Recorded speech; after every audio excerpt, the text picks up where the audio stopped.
पटना के फुलवारीशरीफ में खुले नाले के चैम्बर में गिरने से 2 साल की मासूम बच्ची की मौत हो गई। मासूम खातीजा की मौत के बाद से इलाके में मातम पसरा है और एक बार फिर से खुले पड़े नाले के चैम्बर को लेकर सवाल उठने लगे हैं। सबसे पहले आप ये रिपोर्ट देखिए, फिर खबर तो समझिए।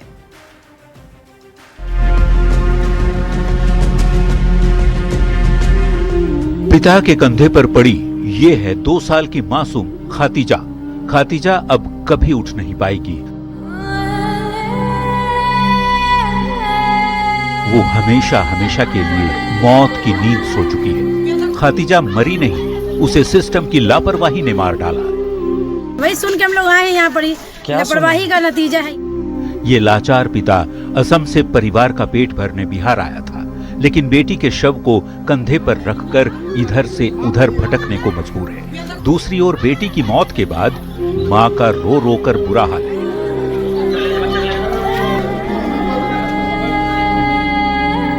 धुंधली सी दिखती सीसीटीवी की तस्वीरें बता रही हैं कि अपने साथियों के साथ खातीजा खेल रही थी, लेकिन उसे क्या पता था सड़क किनारे नाले का चैम्बर खुला छोड़ दिया गया है जो उसकी जान ले लेगा। आप जो है तस्वीरों में भी देख सकते हैं, यही वह जगह है जहां बच्ची खेलते खेलते आई और यहां पर गिर गई। बच्ची यहीं गिरी है और गिरते के साथ ही जो है बह गई और बहकर आगे जो है उसे फिर निकाला गया। खातीजा खेलते खेलते सड़क किनारे खुले पड़े नाले के चैम्बर में जा गिरी। आसपास के लोगों ने जब तक उसे बाहर निकाला तब तक काफी देर हो चुकी थी। वो आई थी कमाने के लिए, मगर वो अपने बच्चा गंवा दिया है। उसको इंसाफ मिलना चाहिए।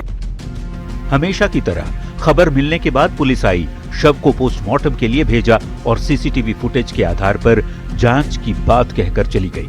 बच्ची खेल रही थी, ध्यान नहीं दिया तो किसी तरह नाले में गिर गई है। लेकिन सवाल है, क्या खातीजा की मौत के गुनहगारों को कभी सजा मिल पाएगी? क्योंकि यहाँ तो सड़क के किनारे 1-2 नहीं बल्कि नाले के कई चैम्बर खुले पड़े हैं जो खुलेआम मौत को दावत दे रहे हैं। लेकिन सवाल पूछने पर नगर परिषद के अधिकारी बुडकों पर दोष मढ़कर पल्ला झाड़ने में जुट गए हैं। लोग आरोप लगा रहे हैं नगर परिषद पर, और नगर परिषद से जब बात हुई तो उन्होंने कहा है कि यह बुडको द्वारा बनाया गया है और वो अभी तक सौंपा नहीं गया है।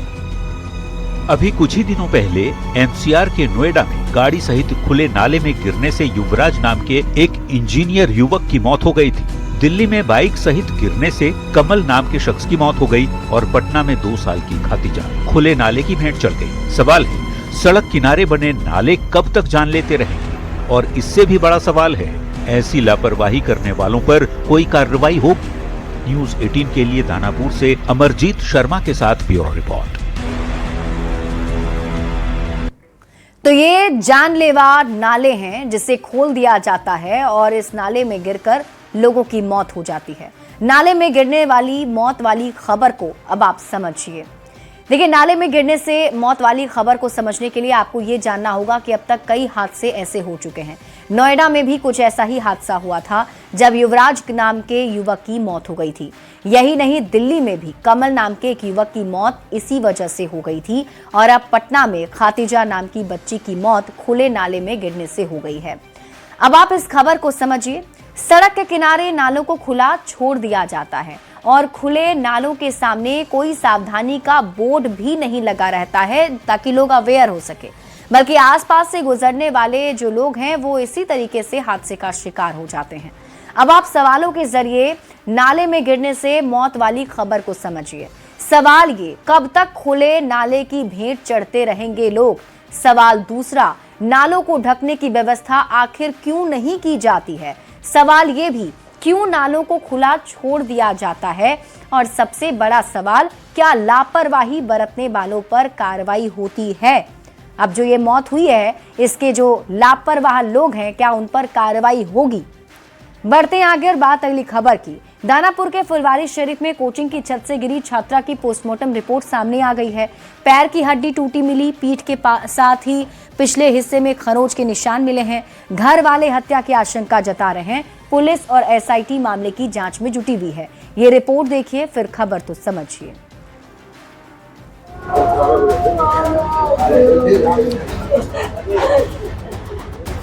नीट छात्रा की मौत के बाद दानापुर के फुलवारी शरीफ में कोचिंग की छत से गिरी छात्रा की मौत का मामला पुलिस के लिए बड़ा चैलेंज बन गया है। घर वाले शुरू से ही हत्या की आशंका जता रहे हैं। गांव में तो माहौल है कि मैंने गलत किया गया है। जो जाती थी पढ़े, अच्छा से पढ़े जाती थी, वो तो वीडियो कैमरा सब सफा दिखा रहा है। बच्ची गया पढ़े, 2 लड़का गया दौड़ के। छात्रा के छत से गिरने की तस्वीरें तो पहले ही सामने आ चुकी हैं। अब पोस्टमार्टम रिपोर्ट भी सामने आ गई है। सूत्रों की माने तो मृतक की पोस्टमार्टम रिपोर्ट में पैर की हड्डी टूटी हुई मिली, पीठ में खरोंच के निशान पाए गए और पिछले हिस्से में भी खरोंच के निशान मिले हैं। पुलिस और एसआईटी की टीम गहराई से मामले की जांच में जुटी है। नीट छात्रा की मौत से सबक लेते हुए दानापुर छात्रा की मौत मामले में पुलिस फूंक फूंक कर कदम उठा रही है ताकि कहीं से कोई चूक ना हो। पुलिस अभी किसी निष्कर्ष पर नहीं पहुंची है, क्योंकि अभी घटना को हुए बहुत टाइम तो हुआ नहीं है उसमें, क्योंकि बहुत सारी रिपोर्ट्स आनी होती हैं एफएसएल की, पोस्टमार्टम की। तो उन्हीं सारे बिंदुओं को लेके हम लोग देखेंगे। सभी लोगों से पूछताछ चल रही है, डिटेन किए गए हैं इसमें कुछ लोग। बता दें 12वीं की छात्रा 12 फरवरी की सुबह 8 बजे कोचिंग गई थी और 8:12 पर हरिनगर कॉलोनी में कोचिंग की छत से गिर गई। पटना पुलिस ने जांच के लिए डीएसपी के नेतृत्व में एसआईटी बनाई। कोचिंग सील कर एसआईटी ने जांच शुरू कर दी है। पुलिस के हाथ सीसीटीवी फुटेज भी लगी। सीसीटीवी तस्वीरों में सीढ़ी से ऊपर जाती छात्रा दिखी। छात्रा के पीछे एक लड़का भी जाता दिखा। पुलिस 3 संदिग्ध लोगों को हिरासत में लेकर पूछताछ कर रही है। न्यूज़ 18 के लिए दानापुर से अमरजीत शर्मा की रिपोर्ट।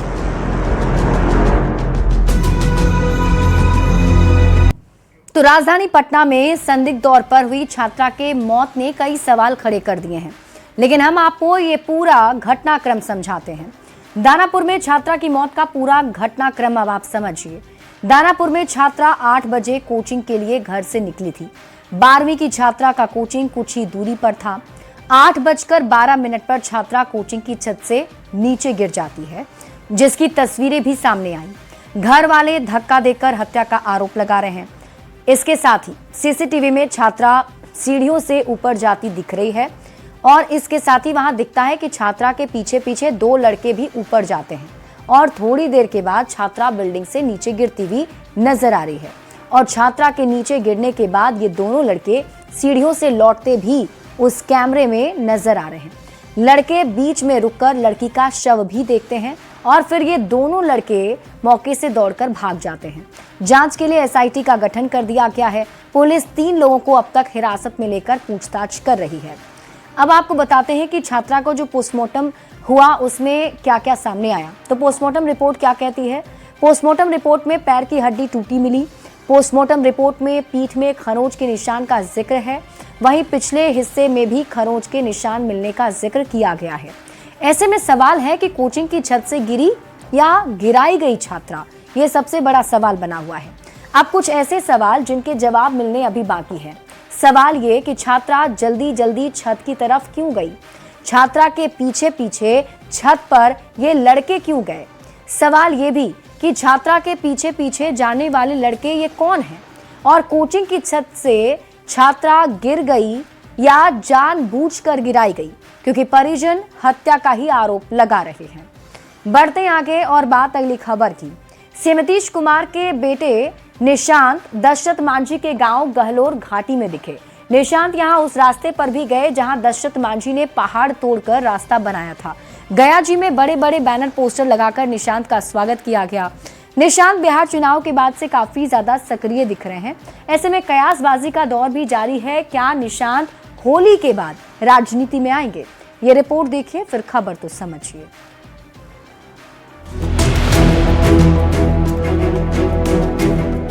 ये तस्वीरें गया जी के गहलोर घाटी की हैं, जहां सीएम नीतीश के बेटे निशांत कुमार उस रास्ते को देख रहे हैं जिसे दशरथ मांझी ने पहाड़ तोड़कर बनाया था। निशांत उस रास्ते को निहार रहे हैं। दशरथ मांझी के बनाए इस रास्ते को देखने निशांत को लेकर अब फिर से कयासबाजी तेज हो गई कि क्या निशांत राजनीति के रास्ते में आएंगे, क्योंकि जब निशांत गया जी के दौरे पर पहुंचे तो बड़े बड़े पोस्टर लगाकर निशांत का स्वागत किया गया। गया जी में निशांत दशरथ मांझी मेमोरियल पहुंचे और दशरथ मांझी की समाधि पर श्रद्धांजलि अर्पित की। निशांत दशरथ मांझी के परिजनों से भी मिले। गया जी में निशांत की इन तस्वीरों से एक बार फिर सवाल उठने लगे हैं क्या निशांत वाकई राजनीति में आएंगे? हम लोग तो चाहते हैं कि आवे, युवा वर्ग का जमाना, अब हम लोग का उम्र रह गया है। अब हम लोग का 60 साल उम्र हो गया, नीतीश जी भी बूढ़े हो गए, सब लोग हो गया। आएगा तो अच्छा ही हो, लेकिन अब उस पर निर्भर करता है। हालांकि जेडीयू के नेता बार बार निशांत के राजनीति में आने की मांग कर रहे हैं, लेकिन निशांत ने एक बार फिर राजनीति में आने के सवाल को मुस्कुराकर टाल दिया। जदयू कब ज्वाइन कर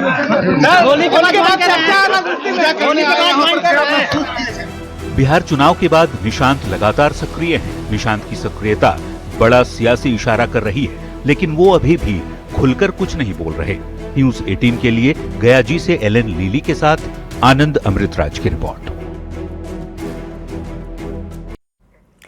तो सीएम नीतीश कुमार के बेटे निशांत के राजनीति में आने की खबरें एक बार फिर से तेज होती जा रही हैं और आइए अब खबर को समझते हैं। देखिए, करीब पिछले 1 साल से बिहार की सियासत में एक बहुत बड़ा सवाल तैर रहा है। ये सवाल ये कि नीतीश कुमार के बेटे निशांत क्या राजनीति में आएंगे। ये सवाल क्यों उठ रहा है, इसको समझने के लिए बिहार की राजनीति को समझना जरूरी है, वो भी 1990 के बाद के बिहार की राजनीति को। 1990 के बाद बिहार की राजनीति 3 नेताओं के इर्द गिर्द घूमती रही, जिसमें आरजेडी अध्यक्ष लालू प्रसाद, एलजेपी के अध्यक्ष रहे रामविलास पासवान और बिहार के मुख्यमंत्री नीतीश कुमार। समय बदला, उम्र बढ़ी तो लालू प्रसाद की जगह पर तेजस्वी यादव उनके उत्तराधिकारी के रूप में सामने आ गए। वैसे तो उनके परिवार के कई लोग सक्रिय राजनीति में हैं, लेकिन लालू प्रसाद के राजनीतिक वारिस तेजस्वी यादव ही हैं, ये पूरा बिहार जानता है। ऐसा ही कुछ हुआ एलजेपी के संस्थापक रहे दिवंगत रामविलास पासवान की पार्टी में। रामविलास पासवान के पुत्र चिराग पासवान उनके राजनीतिक उत्तराधिकारी बने। हालांकि चिराग को अपने चाचा के साथ राजनीतिक संघर्ष भी करना पड़ा, लेकिन बिहार के मुख्यमंत्री नीतीश कुमार का राजनीतिक वारिस कौन होगा, ये अब तक साफ नहीं हो सका है। यही वजह है कि निशांत को राजनीति में लाने की मांग उठ रही है और निशांत ने जब राजनीतिक मुद्दों पर बात करते और सक्रिय दिखते हैं तो चर्चा होने लगती है, क्योंकि बिहार सहित देश में नेताओं के बेटों का पिता की राजनीतिक विरासत संभालने का इतिहास काफी पुराना है। सिर्फ बिहार की बात करें तो अब तक बिहार के 7 मुख्यमंत्री के बेटे राजनीति में किस्मत आजमा चुके हैं।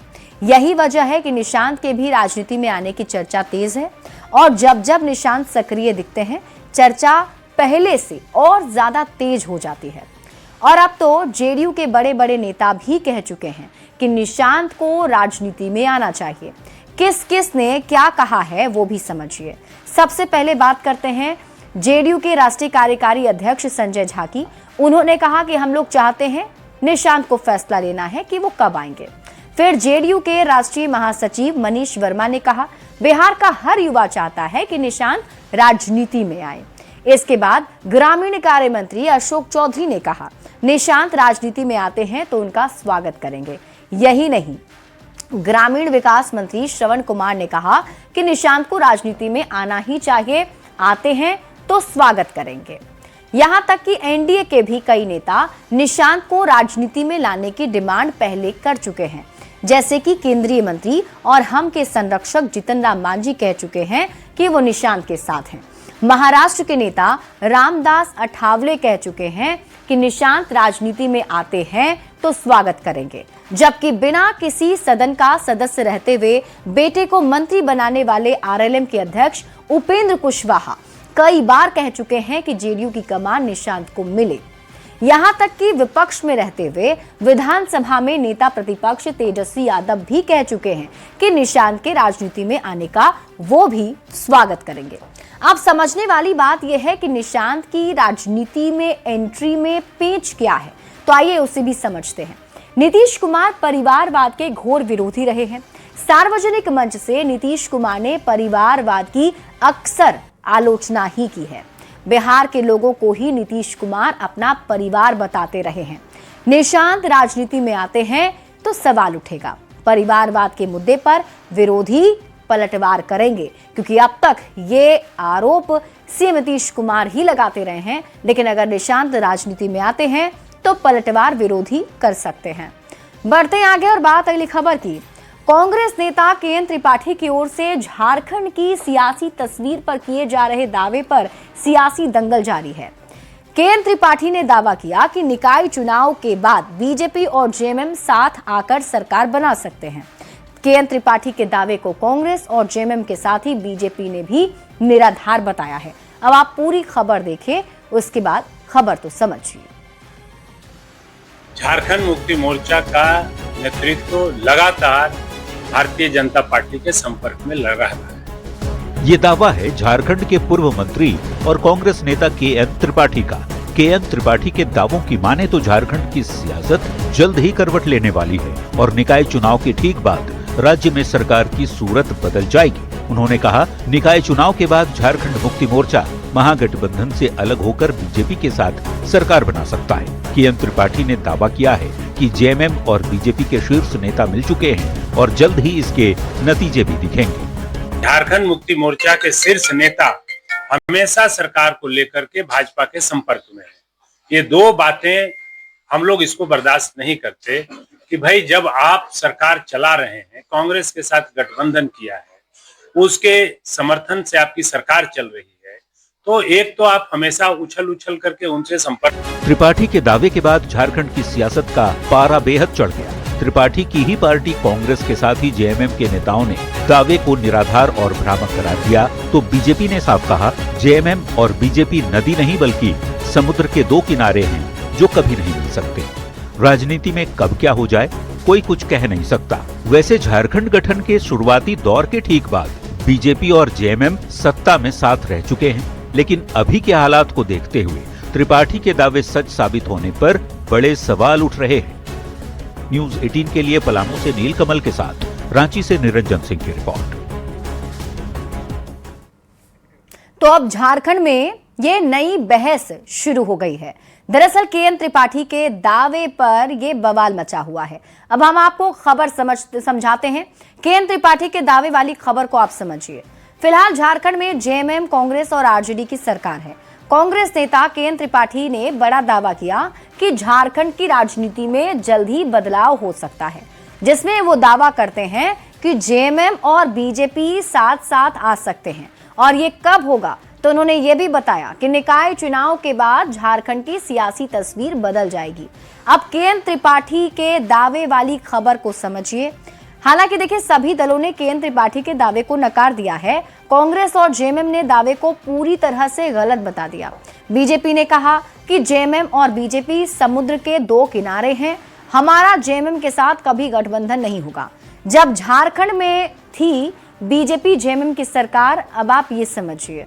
हालांकि ये भी सच है कि झारखंड में बीजेपी जेएमएम की गठबंधन की सरकार रही है। 2010 में झारखंड में बीजेपी और जेएमएम की सरकार बनी। 2010 में अर्जुन मुंडा की अगुवाई में बीजेपी और जेएमएम गठबंधन की सरकार बनी। इसी सरकार में हेमंत सोरेन पहली बार उप मुख्यमंत्री बने थे। 6 ही महीने बाद हेमंत सोरेन ने सपोर्ट खींचकर अर्जुन मुंडा की सरकार को गिरा दिया था। चूंकि राजनीति में कोई भी स्थायी दोस्त या दुश्मन नहीं होता है, तो ऐसे में अगर भविष्य में जेएमएम और बीजेपी साथ आए तो विधानसभा में कैसी तस्वीर होगी, आइए उसको समझते हैं। फिलहाल झारखंड विधानसभा की अगर हम बात करें तो जेएमएम के 34 विधायक हैं, बीजेपी के पास 21 विधायक हैं। अगर दोनों मिल जाते हैं तो कुल संख्या हो जाती है 55। मतलब ये कि बहुमत से 14 ज्यादा। तो ऐसे में ये कयासबाजी फिर से शुरू हो गई है। केएन त्रिपाठी के दावे पर बवाल मचा हुआ है। बढ़ते हैं आगे और बात अगली खबर की। झारखंड में जंगली हाथियों का आतंक का भयावह रूप लेता जा रहा है। हजारीबाग और रामगढ़ के बॉर्डर के कजड़ी गांव में हाथियों के झुंड ने 7 लोगों की जान ले ली, जिससे दहशत का माहौल है। वन विभाग की ओर से हाथी के आतंक को रोकने की कोशिश हो रही है, लेकिन इसका कोई खास असर दिख नहीं रहा।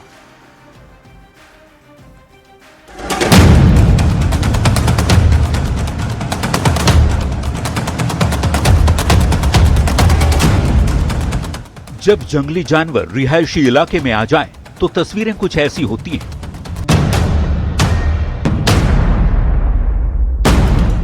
हजारीबाग और रामगढ़ की सीमा पर बसे कजरी गांव में हाथियों का झुंड काल बन गया है। हाथियों का ये झुंड दबे पांव आता है और लोगों को मौत की नींद सुला जाता है, जिससे इलाके में दहशत का माहौल है। 2 दिन के भीतर जंगली हाथियों के हमले में 7 लोगों की जान जा चुकी है। इधर हाथियों का आतंक तो बहुत ज़्यादा बढ़ गया है। इसकी वजह से बहुत लोग डरे हुए हैं, सहमे हुए हैं। इस वजह से 24 घंटा के भीतर हाथी जो है लगभग 6 आदमी को तो परसों मार ही दिया है। और इसी के साथ इस बुलेटिन में अभी के लिए बस इतना ही।